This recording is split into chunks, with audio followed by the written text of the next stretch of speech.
حديث النور والصدق هو الداعي إلى الحق يجمعه البخاري ويهديه إلى بسم الله الرحمن الرحيم الحمد لله رب العالمين والعاقبة للمتقين والصلاة والسلام على سيد الأنبياء والمرسلين سيدنا وحبيبنا وحبيب رب العالمين محمد وعلى آله وأصحابه ومن هدى بهديه إلى يوم الدين.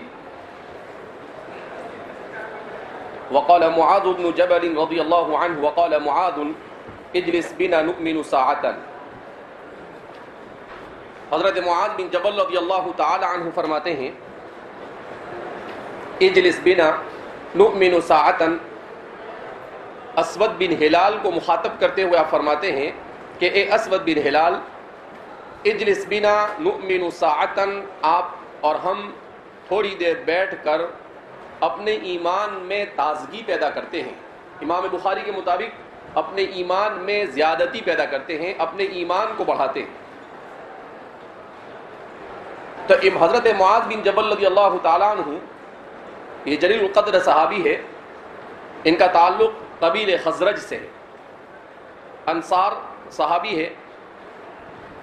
یہ 18 سال یا 17 سال کی عمر میں نبی کریم صلی اللہ علیہ وسلم کے ہاتھ پر بیعت عقبہ ثانیہ میں اسلام میں داخل ہوئے. اس کے بعد تمام کے تمام غزوات میں شریک رہے، غزوہ بدر، غزوہ احد، غزوہ احزاب اور غزوہ خندق. جتنے بھی غزوات ہوئے تمام غزوات میں نبی کریم صلی اللہ علیہ وسلم کے ساتھ آپ نے شرکت کی. حضرت معاذ بن جبل نے قبیل خزرج میں اسلام کے پھیلانے میں بڑا اہم رول ادا کیا.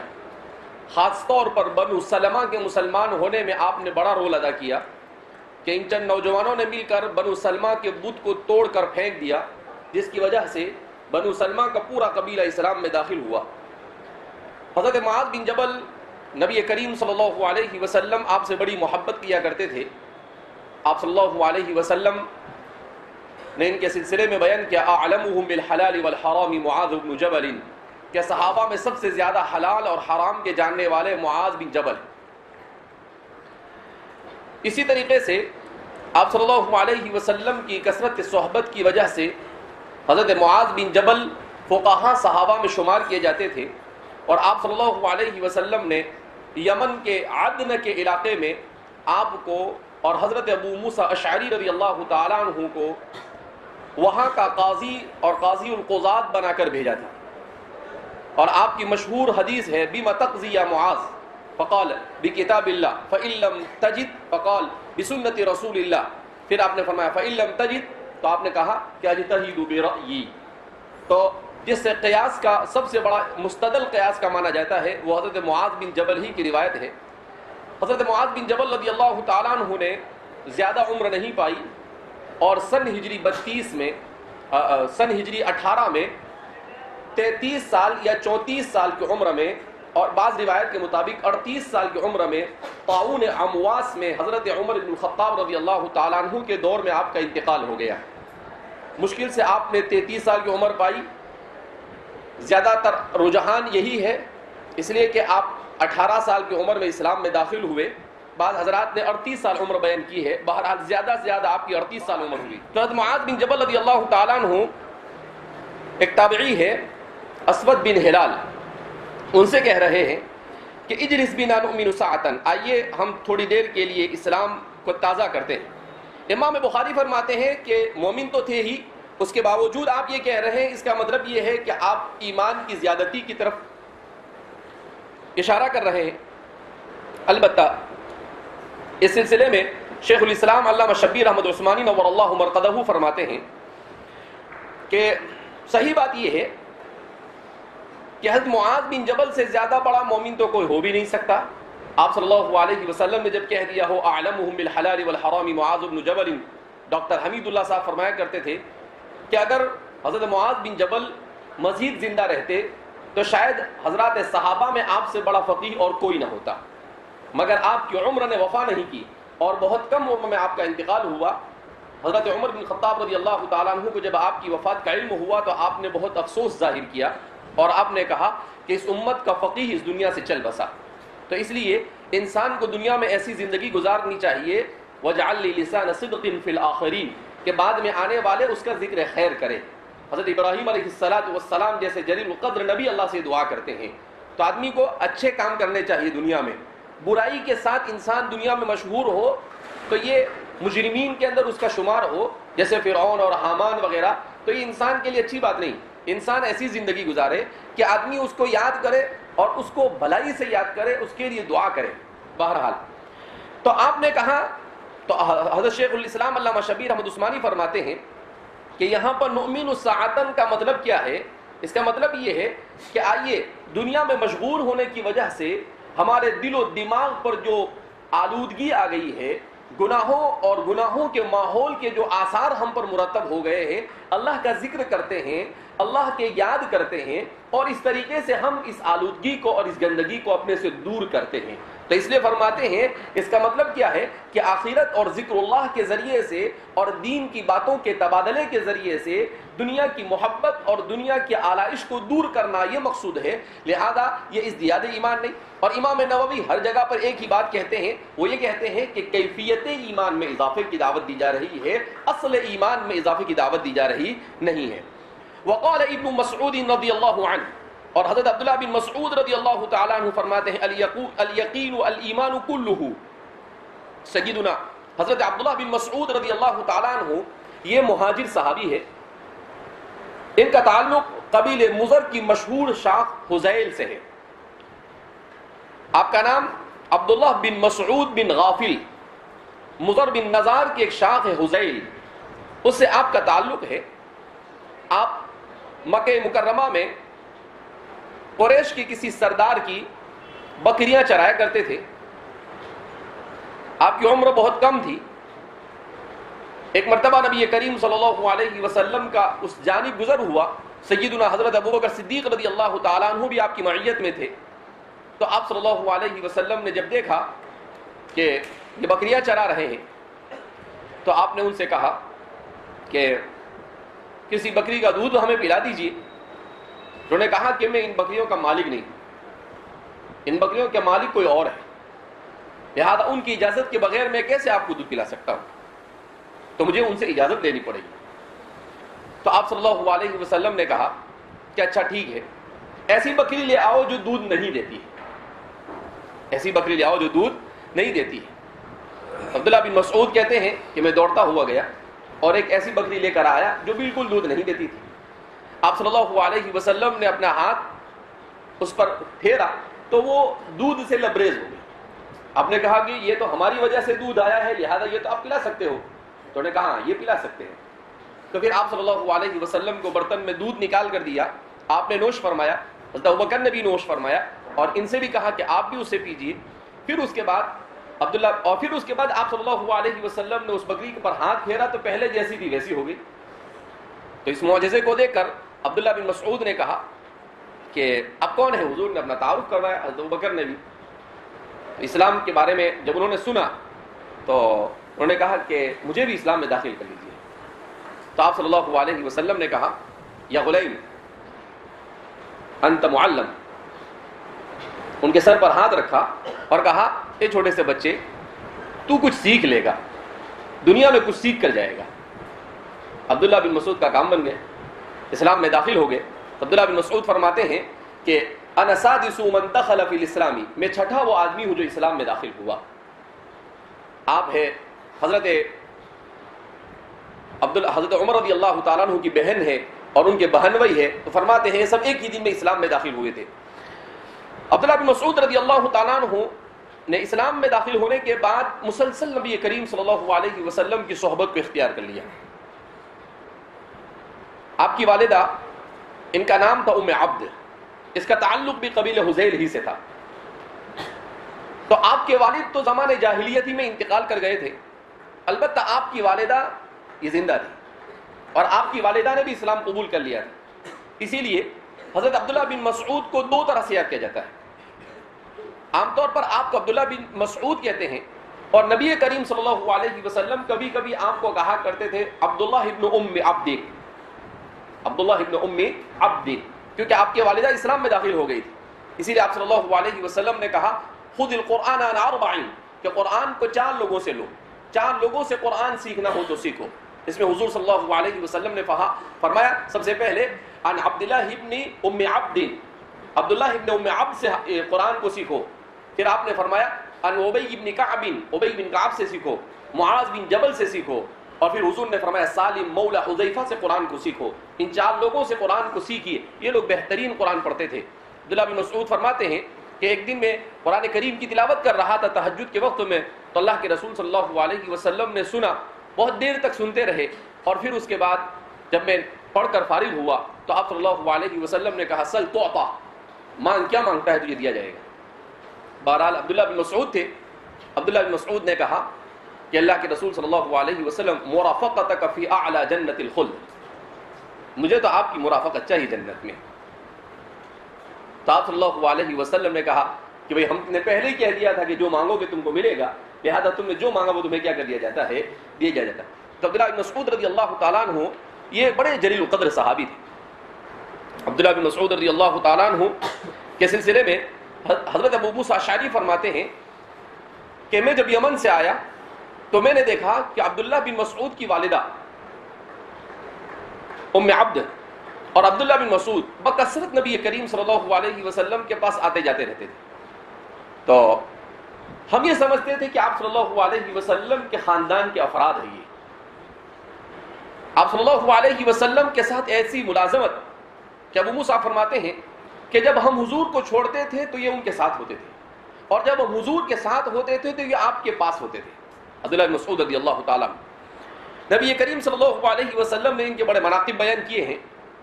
آپ صلی اللہ علیہ وسلم نے عبداللہ بن مسعود رضی اللہ تعالیٰ عنہ کے سلسلے میں اقرأہم لکتاب اللہ بھی کہا، آپ نے کہا قرآن ان سے سیکھیے، اور آپ صلی اللہ علیہ وسلم سے مرافقت فی الجنہ کی بھی آپ کو دعا ملی۔ اس کے علاوہ آپ صلی اللہ علیہ وسلم نے مختلف مواقع پر ان کے سلسلے میں بڑی بشارتیں عطا فرمائی۔ عبداللہ بن مسعود رضی اللہ تعالیٰ عنہ کے سلسلے میں بیان کیا جاتا تھا کان صاحب وسادۃ رسول اللہ، حضور کا تکیہ ان کے پاس رہتا تھا، وکان صاحب سواک رسول اللہ، حضور کا مسواک بھی ہمیشہ ان کے پاس رہتا تھا، جب بھی حضور کو مسواک کی ضرورت ہوتی تھی فوراً کیا کر دیتے تھے، پیش کر دیا کرتے تھے۔ اسی طریقے سے فرماتے ہیں وکان صاحب السفر والحضر رسول اللہ، یہ حضر اور سفر میں ہر مرتبہ، ہر وقت، ہر لمحہ نبی کریم صلی اللہ علیہ وسلم کے ساتھ رہتے تھے، یہاں تک کہ آپ صلی اللہ علیہ وسلم نے ان سے یہ کہہ دیا تھا کہ تمہیں میرے گھر میں داخل ہوتے وقت صرف کھنکھارنا ہے، اجازت لینے کی ضرورت نہیں، تم کبھی بھی میرے گھر میں آ سکتے ہو۔ وکان حریصا للعلم، علم کے انتہائی درجہ حریص تھے۔ جب انہوں نے ہجرت کی مکہ مکرمہ سے مدینہ کی طرف تو آپ صلی اللہ علیہ وسلم نے حضرت معاذ بن جبل کے ساتھ ان کی مواخات کرائی، تو دونوں کا ساتھی تذکر آیا، حضرت معاذ بن جبل اور حضرت عبداللہ بن مسعود کے درمیان مواخات ہوئی، اس لیے کہ یہ انصار ہے اور حضرت عبداللہ بن مسعود رضی اللہ تعالیٰ عنہ مہاجر ہے، تو ان دونوں کے درمیان مواخات ہوئی۔ حضرت عبداللہ بن مسعود رضی اللہ تعالیٰ عنہ مدینہ میں مقیم رہے۔ سیدنا حضرت عمر رضی اللہ تعالیٰ عنہ نے اپنے دور مسعود میں اہل کوفہ کا ایک وفد آیا اور انہوں نے کہا کہ ہم ایسے معلم کے محتاج ہیں جو ہمیں دین سکھائے اچھی طرح سے۔ تو آپ نے بہت سوچا اور اس کے بعد دوسرے دن کہا کہ میں تمہارے ساتھ عبداللہ ابن ام عبد کو بھیجتا ہوں، وَإِنِّي آثِرُهُ عَلَيْكُمْ، مجھے اس کی ضرورت ہے مگر اس کے باوجود میں تمہارے ساتھ ان کو بھیج رہا ہوں تاکہ وہ تمہیں دین سکھائے۔ اس سے ان کے علم کا اندازہ لگایا جا سکتا ہے کہ حضرت عمر رضی اللہ تعالیٰ عنہ جیسے جلیل القدر صحابی اپنی خلافت کے دور میں یہ کہہ رہے ہیں کہ مجھے ان کی ضرورت ہے۔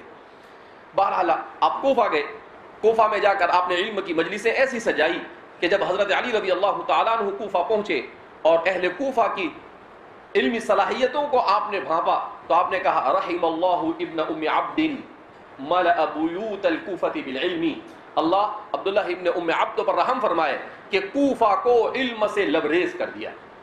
عبداللہ بن مسعود اسی لیے فرماتے ہیں کہ فقہ ابی حنیفہ در حقیقت فقہ ابن مسعود ہے، فقہ ابی حنیفہ در حقیقت فقہ ابن مسعود ہے، اس لیے کہ آپ کوفہ میں مقیم تھے، آپ سے ابراہیم نخعی نے علم حاصل کیا، ابراہیم سے علقمہ نے علم حاصل کیا، علقمہ نخعی نے علم حاصل کیا، اور علقمہ نخعی سے حماد بن سلیمان نے علم حاصل کیا، اور حماد بن سلیمان سے امام ابو حنیفہ نے علم حاصل کیا۔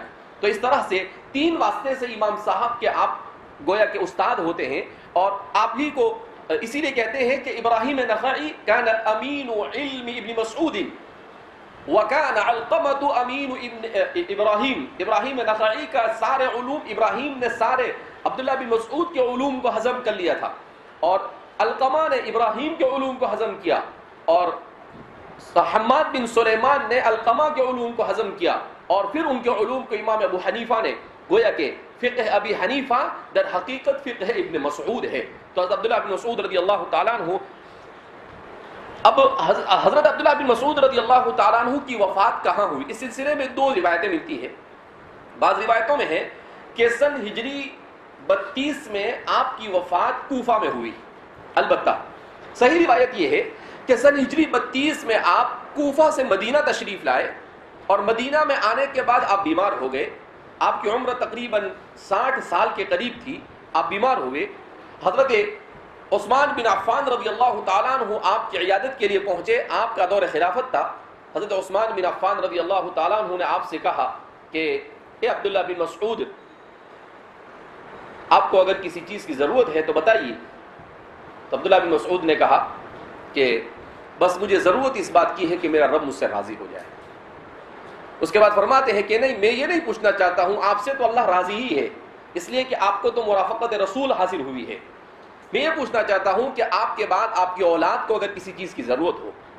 تو عبداللہ بن مسعود نے کہا علمتہم سورۃ الواقعہ، کہ میں نے انہیں سورہ واقعہ سکھا دی ہے، اور حضور سے میں نے سنا کہ جو شخص سورہ واقعہ کی عشاء کے بعد سونے سے پہلے تلاوت کر لے گا اسے کبھی بھی فاقہ نہیں ہوگا اور دنیا میں تنگ دستی سے وہ دوچار نہیں ہوگا۔ تو کہا میں نے میری اولاد کو وہ سکھا دیا ہے، لہذا مجھے ان کے سلسلے میں دنیا میں کسی طرح کی تنگی کا کوئی خدشہ اور خوف ہے نہیں۔ اس کے بعد فرماتے ہیں کہ آپ کا انتقال ہو گیا، اور ایک روایت کے مطابق حضرت عثمان بن عفان نے آپ کی نماز جنازہ پڑھائی، ایک روایت کے مطابق حضرت عمار بن یاسر نے آپ کی نماز جنازہ پڑھائی، اور آپ کو جنت البقیع میں دفن کر دیا گیا۔ آپ کی وفات کے وقت حضرت ابو موسیٰ اشعری رضی اللہ تعالیٰ عنہ موجود تھے، وہ فرمانے لگے کہ آج ہم نے اس امت کے علم کو دفن کر دیا، آج ہم نے اس امت کے علم کو کیا کر دیا؟ دفن کر دیا۔ فرماتے ہیں کہ حضرات صحابہ کو آپ کی وفات پر بہت افسوس ہوا، اس لیے کہ آپ نے بہت کم عمر پائی۔ بہرحال حضرت عبداللہ بن مسعود رضی اللہ تعالیٰ عنہ یہ بڑے جلیل القدر صحابی ہے جن کا یہاں پر پہلی بار تذکرہ آیا، اس وجہ سے ان کے حالات پر روشنی ڈالی گئی۔ وقال ابن مسعود رضی اللہ عنہ الیقین والایمان کلہ، آپ فرماتے ہیں کہ یقین مکمل طور پر ایمان کو کہا جاتا ہے۔ کیا مطلب اس کا؟ یعنی امام بخاری اس سے استدلال کرنا چاہ رہے ہیں کہ اگر یقین میں کمی آئی تو اس کا مطلب ایمان میں کمی آئی، اور یقین میں کمال ہے تو اس کا مطلب ایمان میں کمال ہے۔ تو اس سے ایمان کی کمی زیادتی کی طرف اشارہ کیا جا رہا ہے، لیکن ہر جگہ پر یہاں پر وہی جواب دیا جائے گا، کیفیت ایمان میں کمی زیادتی ہو رہی ہے، حقیقت ایمان اور اصل ایمان میں کمی زیادتی ہوتی نہیں ہے۔ وقال ابن عمر رضی اللہ عنہ، اور حضرت عبداللہ بن عمر رضی اللہ تعالیٰ عنہ فرماتے ہیں، حضرت عبداللہ بن عمر رضی اللہ تعالیٰ عنہ کا تذکرہ آگے روایت میں آ رہا ہے، وہاں پر تفصیل سے پڑھ لیں گے اس لیے کہ نصاب بھی پورا کرنا ہے۔ وقال ابن عمر رضی اللہ عنہ، حضرت عبداللہ بن عمر رضی اللہ تعالیٰ عنہ فرماتے ہیں لا يبلغ العبد حقیقت التقوی، کہ بندہ تقوی کی حقیقت تک نہیں پہنچ سکتا حتی یدع ما حق فی الصدر، یہاں تک کہ اپنے دل میں جس چیز کے سلسلے میں شک ہو اسے چھوڑ دے۔ سیدنا حضرت عبداللہ بن عمر رضی اللہ تعالیٰ عنہ فرماتے ہیں فقہ شافعی در حقیقت فقہ عبداللہ بن عمر ہے، فقہ شافعی در حقیقت کیا؟ فقہ عبداللہ بن عمر ہے۔ حضرت عبداللہ بن عمر رضی اللہ تعالیٰ عنہ یہ ان صحابہ میں سے ہیں جو مکثر الروایہ اور فقیہ صحابہ۔ عبداللہ بن مسعود رضی اللہ تعالیٰ عنہ کی روایتوں کے سلسلے میں بیان کیا جاتا ہے کہ آپ کی روایات تقریباً 867 ہے، لیکن جتنے بھی صحابہ عبداللہ بن مسعود ہے، عبداللہ بن عمر ہے، عبداللہ بن زبیر ہے، ابو موسیٰ اشعری ہے اور براء ابن عازب ہے، جو بڑے بڑے صحابہ جو بعد میں چل کر مکثر الروایہ ہوئے، وہ سب کے سب عبداللہ بن مسعود سے روایتیں لیتے ہیں۔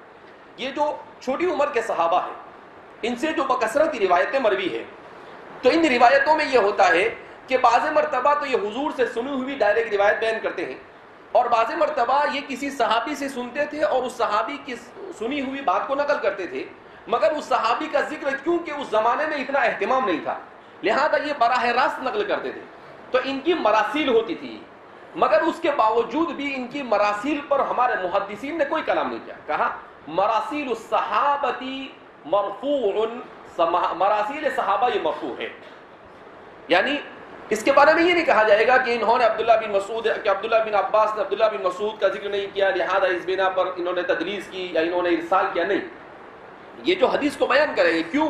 ایک تو جو یہ بیان کریں گے تو یہ خود بھی سچے، الصحابۃ کلھم عدول، یہ جن سے بیان کریں گے وہ بھی عدول ہے، لہذا کہیں پر جرح کی کوئی گنجائش نہیں. تو اس لیے مراسیل صحابہ کو ہمارے محدثین نے یہ کس کے حکم میں بیان کیا ہے؟ مرفوع، احادیث مرفوعہ کے حکم میں ہے کہ اگرچہ وہ واسطے کو حذف کر دے ہوئے مگر اس کے باوجود بھی ان کی احادیث مرفوعہ ہے. وقال ابن عمر لا يبلغ العبد حقیقت التقوی، کہ بندہ تقوی کی حقیقت تک نہیں پہنچ سکتا ہے حتی یدع ما حق فی الصدر، یہاں تک کہ اس چیز کو چھوڑ دے جس کے سلسلے میں اس کے دل میں دغدغہ ہو، اس کے دل میں شک اور شبہ ہو. دع ما یریبک الی ما لا یریبک، تو فرماتے ہیں عبداللہ بن عمر رضی اللہ تعالیٰ عنہ کہ جہاں پر کسی چیز کے سلسلے میں تردد ہو اسے چھوڑ دینا چاہیے. اسی لیے گناہ کی تعریف پوچھی جاتی ہے کہ گناہ کس کو کہتے ہیں، تو فرماتے ہیں گناہ کس کو کہتے ہیں؟ ما حاک فی صدرک فہو اسم. حضرات صوفیہ نے عبداللہ بن مسعود ہی کے اس الفاظ کو لے کر بیان کیا کہ ما حاک فی صدرک فہو اسم، جو چیز تمہارے دل میں متردد ہو تو سمجھ جائیے گناہ ہے. امام غزالی اس کو بڑے اچھے انداز میں سمجھاتے ہیں. امام غزالی فرماتے ہیں کہ دیکھو جب آدمی اچھا کام کرتا ہے تو ادھر ادھر نہیں دیکھتا ہے، لیکن جب برا کام کرتا ہے تو ینظر یمینا و شمالا. چوری کرنے والا کیا کرتا ہے؟ کبھی یوں دیکھتا ہے کبھی یوں دیکھتا ہے، کوئی دیکھ تو نہیں رہا. کیا اس کا مطلب آپ کا دل تردد کا شکار ہے؟ یعنی کبھی یہ سوچتا ہے کروں، کبھی سوچتا ہے نہیں کروں. اس کا مطلب یہ ہے کہ وہ چیز معصیت کی طرف لے جانے والی ہے، کیونکہ نیکی کے سلسلے میں ایسا نہیں ہوتا ہے. نیکی انسان کر لیتا ہے، سیدھا سیدھا کر لیتا ہے. تو اس لیے فرماتے ہیں کہ آدمی کو مشتبہ چیزوں سے بچنا چاہیے. اسی لیے آپ صلی اللہ علیہ وسلم نے بھی ارشاد فرمایا کہ الحلال بین والحرام بین وبینہما شبہات، کہ حلال بھی واضح ہے اور حرام بھی واضح ہے اور ان دونوں کے درمیان کچھ مشتبہ چیزیں ہوتی ہے.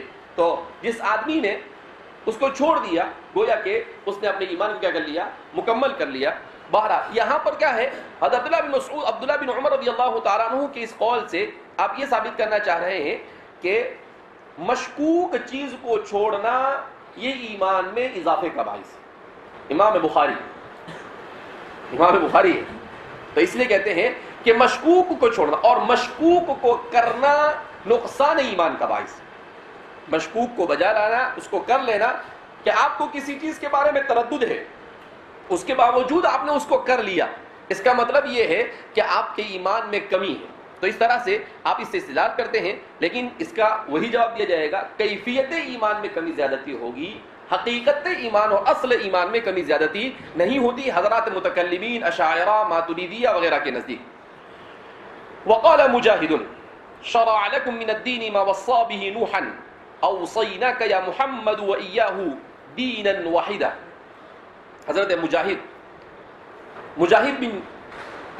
بن جبر اور بعض نے کہا مجاہد بن جبیر، یہ الفقیہ المحدث المفسر ان کے بارے میں بیان کیا جاتا ہے. یہ فقیہ بھی تھے، محدث بھی تھے اور مفسر بھی تھے. مکہ مکرمہ سے ان کا تعلق تھا، تابعی ہے. حضرت عبداللہ بن عباس رضی اللہ تعالیٰ عنہ کے اجل تلامذہ میں سے ہیں. خاص طور پر تفسیر کے باب میں آپ سے حضرت عبداللہ بن مسعود عباس رضی اللہ تعالیٰ عنہ کے بہت سارے اقوال نقل ہے. بہرحال آپ کے سلسلے میں بیان کیا جاتا ہے کہ آپ نے حضرت عبداللہ بن عباس رضی اللہ تعالیٰ عنہ کو پورا قرآن تفسیر کے ساتھ 3 مرتبہ سنا. عبداللہ بن عباس کو کتنی مرتبہ؟ کہا من اولہ الی آخرہ، پورا قرآن میں پڑھتا تھا، پڑھنے کے بعد اس کی تفسیر کرتا تھا.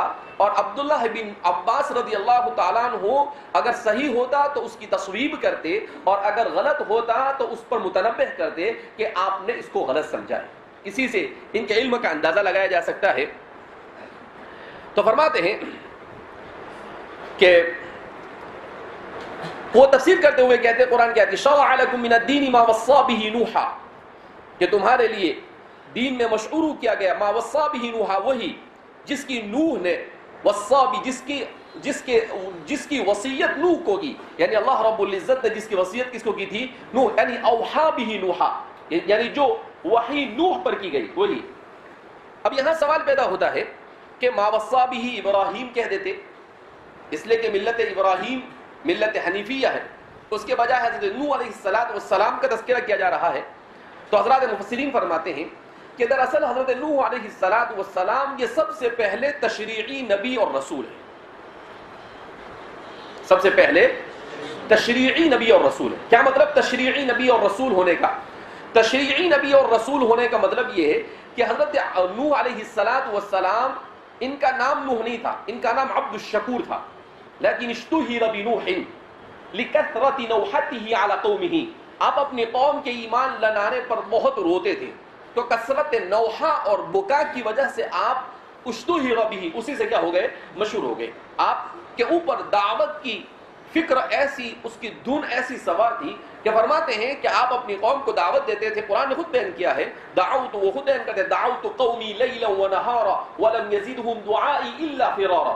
تو اللہ کے رسول صلی اللہ علیہ وسلم فرماتے ہیں کہ اللہ نے مجھے بتایا کہ نوح اپنی قوم کو دعوت دیتے تھے، اور دعوت دیتے دیتے کبھی کبھی ان کی قوم ان کی خوب پٹائی کرتی تھی، بہت مارتی تھی، یہاں تک کہ بے ہوش ہو جاتے تھے۔ وہ یہ سمجھتے تھے کہ یہ مر گیا۔ نوح علیہ السلام کو اٹھا کر وہ جہاں کوڑا کرکٹ ڈالتے وہاں پر پھینک کر آ جاتے تھے کہ یہ مر گئے۔ پھر تھوڑی دیر کے بعد کیا ہوتے تھے؟ یہ کھڑے ہوتے تھے اور پھر آ کر اپنی قوم کو دعوت دینا کیا کر دیتے تھے؟ شروع کر دیتے تھے۔ تو آپ تشریعی نبی تھے۔ کیا مطلب تشریعی نبی کا؟ حضرت نوح علیہ السلام کے تشریعی نبی ہونے کا مطلب یہ ہے کہ قبیل نوح، حضرت نوح علیہ السلام کی بعثت سے پہلے شریعت مستقلہ نہیں تھی۔ حضرت آدم علیہ السلام، حضرت شیث علیہ السلام اور حضرت ادریس علیہ السلام، یہ تین نبی حضرت نوح سے پہلے۔ تو ان تین نبیوں کے اوپر جو بھی اگر وحی بھی نازل ہوئی تو وہ تشریعی نہیں، وہ صرف ذکر اللہ کی ہوتی تھی، تسبیحات وغیرہ ان کے اوپر نازل ہوتی تھی، ان پر احکام کا نزول نہیں ہوا۔ احکام کا نزول یہ حضرت نوح علیہ السلام پر ہوا۔ کیوں؟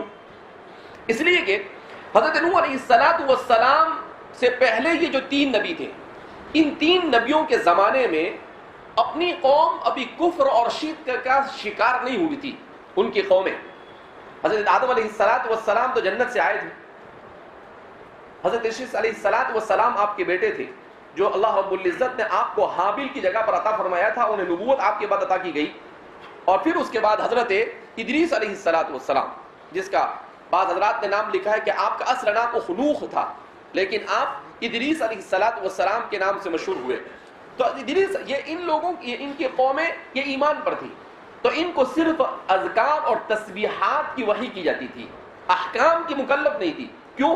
اس لیے کہ انسان کا وہ طفولت کا مرحلہ تھا، انسان بالکل اپنے ابتدائی دور میں تھا، تو طفولت کا مرحلہ تھا، اس کے ساتھ دنیا کے جھمیلے اتنے لگے ہوئے تھے کہ اس کے لیے دوسری کسی چیز کی فرصت نہیں تھی۔ ابھی وہ دنیا میں سیٹ ہونے کے لیے چیزوں کو خود ہی تلاش کر رہا تھا، گھر کیسے بنانا، کپڑے کیسے بنانا۔ اسی لیے فرماتے ہیں کہ سب سے پہلے کپڑا بننے والے حضرت ادریس علیہ السلام۔ سب سے پہلے جو کپڑا ہے، یہ کپڑے کا دھاگا اور کپڑا بننا، یہ روئی سے کس نے بنایا؟ حضرت ادریس علیہ السلام۔ سب سے پہلے سوئی یہ کس نے بنائی؟ حضرت ادریس علیہ السلام نے بنایا۔ تو اس سے پہلے انسان خود اتنی چیزوں کی، اپنی چیزوں میں ایسا مشغول تھا کہ اس مشغولیت کی وجہ سے اس کے پاس کوئی ٹائم ہی نہیں تھا۔ کیوں؟ اس لیے کہ انسان زمین سے کیسے اگائے، کیا اگائے، اس اگی ہوئی چیز کو کیسے اپنے کھانے میں استعمال کرے، اپنے رہنے کا انتظام کیسے کرے، اپنے سطر کو چھپانے کا انتظام کیسے کرے، یہ بہت سارے مسائل تو اسی کی کھوج میں لگا ہوا تھا، اس کی ایجاد میں لگا ہوا تھا، اسی کی تلاش اور جستجو میں تھا۔ تو اللہ رب العزت نے بھی کہا تکلیف مالا یطاق نہیں کرنا چاہیے، کہا کہ بھئی چلو ٹھیک ہے، ابھی تمہاری دنیا کا جو بیک گراؤنڈ ہے، یا اس کو یوں کہیں گے کہ اس کا جو بیسمنٹ ہے، اس کو تیار کرو۔ تو اس لیے پھر حضرت نوح علیہ السلام کے زمانے کے آنے سے پہلے دنیا یہ کفر اور شرک میں مبتلا ہوئی۔ اسی لیے آپ نے قصص النبیین میں پڑھا کہ قصص النبیین میں لکھا حضرت نے کہ حضرت نوح علیہ السلام کے زمانے سے پہلے یغوث و یعوق و نسرا، یہ بہت سارے نیک اور صالح لوگ تھے. ان لوگوں کو کیا کرتے تھے لوگ، ان صالحین کی شیطان نے پہلے ان کے پاس کیا بنوایا، ان کے مجسمے بنوائے. پھر کہا کہ ان مجسموں کے پاس آ کر ان کی تکریم کر دیا کرو. پھر اس کے بعد کہا کہ ارے بڑے اچھے لوگ تھے یہ، ان کے اوپر کچھ چڑھانا شروع کر دو. اور پھر آہستہ آہستہ کہا ان سے مانگنا شروع کر دو. اس طریقے سے انسان نے کفر اور شرک میں کیا مبتلا کیا. کیوں؟ اس لیے کہ بدبخت پہلے ہی کہہ کر آ گیا تھا اللہ سے، کیا کہہ کر آیا تھا کہ لَأُغْوِيَنَّهُمْ مِنْ بَيْنِ أَيْدِيهِمْ وَمِنْ خَلْفِهِمْ وَعَنْ أَيْمَانِهِمْ وَعَنْ شَمَائِلِهِمْ وَلَا تَجِدُ أَكْثَرَهُمْ شَاكِرِينَ، کہ میں حضرت انسان کو بخشوں گا نہیں، اس لیے کہ اس کی وجہ سے میں جنت سے باہر ہوا جبکہ اپنے کرتوت سے باہر ہوا تھا. تو اس لیے شیطانی فطرت کے جو لوگ ہوتے ہیں وہ غلطی خود کرتے ہیں اور اس کو ڈالتے دوسرے کے اوپر کہ اس کی وجہ سے ہوا، اس کی وجہ سے. ارے بھیا تیری وجہ سے ہوا، تو کہا سجدہ نہیں کیا، سجدہ کر دیا ہوتا مسئلہ کیا ہو جاتا، ختم ہو جاتا. تو نے سجدہ کیا نہیں، تو اس کا ذمہ دار ہے. تو اس طرح سے اب حضرت نوح علیہ السلام نے دعوت شروع کی، ایک اللہ کی طرف بلانا اور نماز کا حکم دینا، برائیوں سے روکنا. تو معاشرے میں جو برائیاں آئی، یہ برائیاں قبیل نوح آئی، لہذا آپ سب سے پہلے تشریعی نبی. اس لیے قرآن کریم نے آپ کا انتخاب کیا. کیوں؟ کہ آپ سب سے پہلے تشریعی نبی اور نبی کریم صلی اللہ علیہ وسلم سب سے آخری تشریعی نبی. تو دونوں کے درمیان مناسبت یہ ہے کہ ایک اول تشریعی ہے اور ایک آخر میں تشریعی ہے. تو قرآن نے کہا کہ بھئی جو شریعت ان کو دی گئی تھی اسی طریقے سے شریعت آپ کو دی گئی. تو ہم نے اس میں بہرحال یہاں پر حضرت امام بخاری کا جو مقصد ہے وہ یہ ہے کہ ایمان کی کمی زیادتی سے بھی پتہ چل رہی ہے. ایمان کی کمی، کیونکہ امام بخاری سیدھا سیدھا بیان نہیں کرتے، ترجمۃ الباب فی بخاری فی ابوابہ، تو یہ اپنے ابواب ہی سے پتہ چلتا ہے کہ امام بخاری کیا کہنا ہے. تو اب امام بخاری فرماتے ہیں کہ دیکھو قرآن کیا بیان کر رہا ہے کہ ہم نے کیا کیا. حضرت نوح علیہ السلام اوحینا بہ ووصی بہ نوحا، کہ نوح علیہ السلام کو وصیت کی. اب نوح علیہ السلام کی وصیت میں جو اصل ان کا مستدل ہے وہ ہے امام مجاہد کا قول. کون ہے پیچھے سے بول رہا ہے؟ کتنا شوق ہو گیا، کہاں تھا اب تک کے شوق؟ ہاں. تو حضرت نوح علیہ السلام نے کیا فرمایا کہ اوصیناک یا محمد و ایاہ دینا واحدا، کہ ہم نے ایک ہی دین کی وصیت. اب سوال پیدا ہو کہ ایک ہی دین کی وصیت کا کیا مطلب؟ کہا دیکھو کہ نوح علیہ السلام کے یہاں پر بھی دین کے بارے میں کہا گیا اور یہاں پر بھی کس کے بارے میں کہا گیا؟ دین کے بارے میں کہا گیا. تو اس دین میں کمی زیادتی ہوتی ہے. اب سوال پیدا ہو کہ دینن واحدن کہا گیا، اس میں دین کی کمی زیادتی کی. اب بخاری ہے، کون ہے؟ امام ہے. تو امام بخاری فرما رہے ہیں کہ دیکھو نوح علیہ السلام کے یہاں پر بھی ایمان تھا، ان کے یہاں پر بھی ایمان تھا، دونوں جگہ پر ایک ہی ایمان ہے، مگر اس کے باوجود بھی جس کی نصیحت نبی کریم صلی اللہ علیہ وسلم کو جس ایمان کو لے کر بھیجا گیا یہ افضل ہے اس کے مقابلے میں جو نوح کو بھیجا گیا. افضل ہے تو کیا ہوا کہ افضل ہونے کا مطلب یہ ہے کہ ایمان میں کمی زیادتی ہوتی ہے، کہ ایک افضل اور ایک مفضول ہے، ایک افضل ہے اور ایک کیا ہے؟ مفضول ہے. اب امام بخاری تو ان کے یہاں پر ابھی ایک ہی چیز ٹارگیٹ ہے کہ ایمان میں کمی زیادتی ہوتی ہے یا نہیں. اس لیے وہ کہہ رہے ہیں کہ بھائی مجھے تو یہ سمجھ میں آ رہا ہے کہ اس سے بھی پتہ چل رہا ہے کہ ایمان میں کمی اور زیادتی ہوتی ہے.